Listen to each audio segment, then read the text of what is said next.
पाकिस्तान के लिए इंशाल्लाह रहेगी। इसलिए और ये मजहबी जमातों से कहना चाहता हूं, जब पाकिस्तान बना तो कायद-ए-आज़म मोहम्मद अली जिन्ना ने पाकिस्तान का झंडा लहराने के लिए किसी सेकुलर का इंतखाब नहीं किया, बल्कि मौलवियों का इंतखाब किया।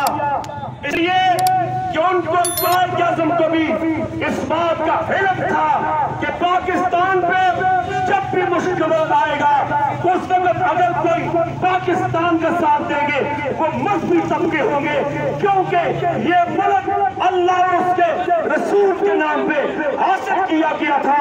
जिस तरह हम अल्लाह की इज्जत की जंग लड़ेंगे, हम मोहम्मद मुस्तफा के नामूस की जंग लड़ेंगे, इसी तरह हम पाकिस्तान की जंग इंशाल्लाह लड़ते रहेंगे इंशाल्लाह। आप सारे साथ देंगे इंशाल्लाह। जो कुछ हुआ इसके ऊपर हम एहतजाज करते हैं कि ऐसा नहीं होना चाहिए था। बोलो ऐसा, सारे बोलो ऐसा। और मैं जज साहब से ये कहना चाहता हूं, सुप्रीम कोर्ट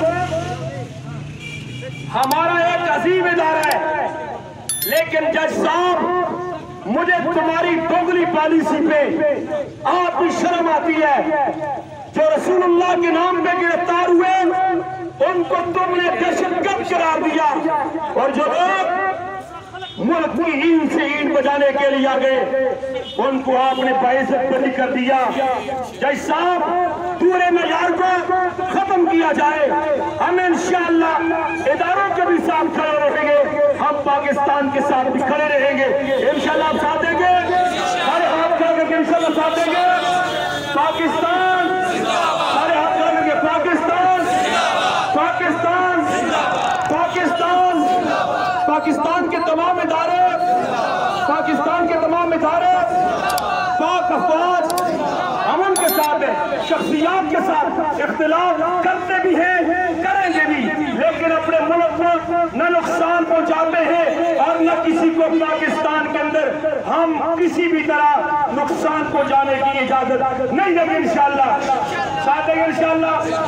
यहाँ मस्जिद में दो साथी खड़े हैं, मैं उनसे गुजारिश करता हूँ कि 2 मिनट के लिए हाजिर हो जाएं।